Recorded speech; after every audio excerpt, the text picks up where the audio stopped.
Le mortier SureTouch ne contient pas beaucoup de sable et il est 7 fois plus résistant qu'un mortier de sable régulier.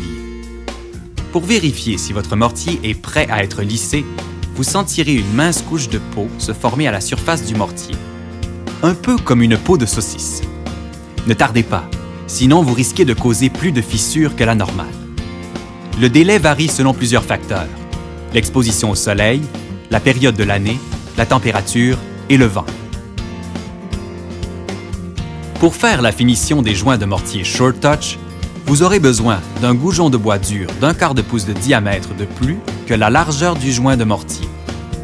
Nous vous suggérons d'utiliser des goujons de bois au lieu d'une truelle à joint. Pour la brique Oxford, vous avez un joint de 3/8 de pouce, donc vous aurez besoin d'un goujon d'1 demi-pouce de diamètre. Pour la pierre Durham et brique classique, vous avez un joint d'1 demi-pouce, donc vous aurez besoin d'un goujon de 3/4 pouce de diamètre.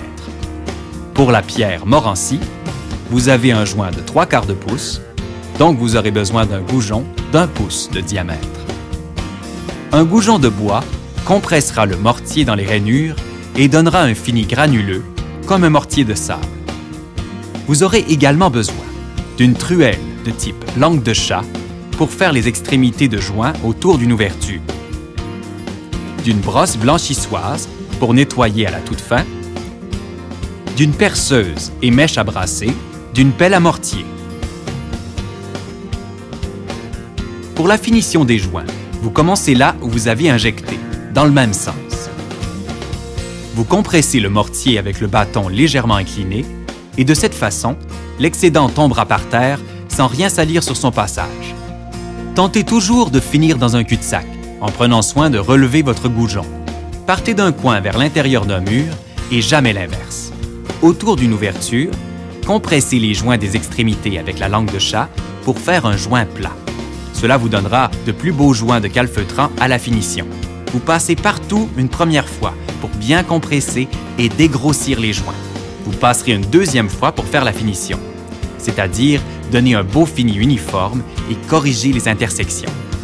Si vous avez mal injecté le mortier, vous aurez, lors de la finition de ces joints, des interstices autour des pierres, des manques de mortier aux intersections et probablement beaucoup plus de fissures que la normale.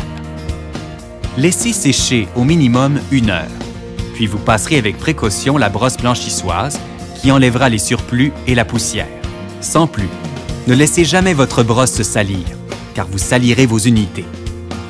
Les chante-pleurs qui sont situés à la base du mur, soit entre les premières pierres et la base de départ, ne doivent pas être salis par le mortier lors de la finition des joints.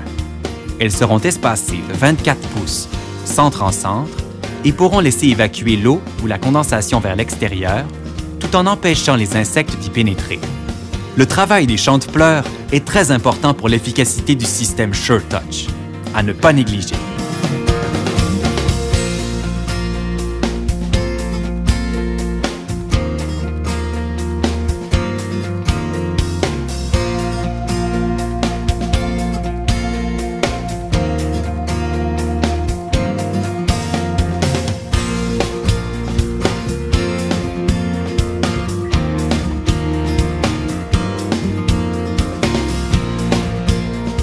Une brique d'argile ne respecte que rarement une dimension précise.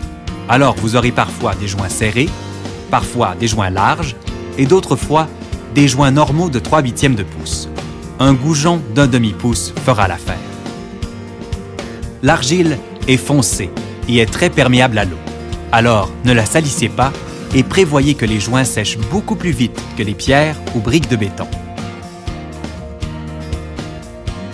Pour que le système soit monolithique et solide pour plusieurs années, le système SureTouch requiert des joints d'1 pouce et quart de profondeur et des joints d'une largeur de 3/8 à 3/4 de pouce selon le type de pierre ou brique choisi.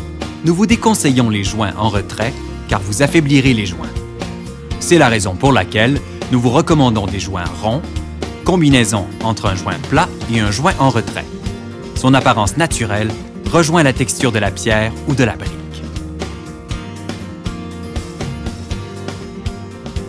De par la méthode d'injection du mortier Sure Touch, le balai sera le seul nettoyage que vous ferez.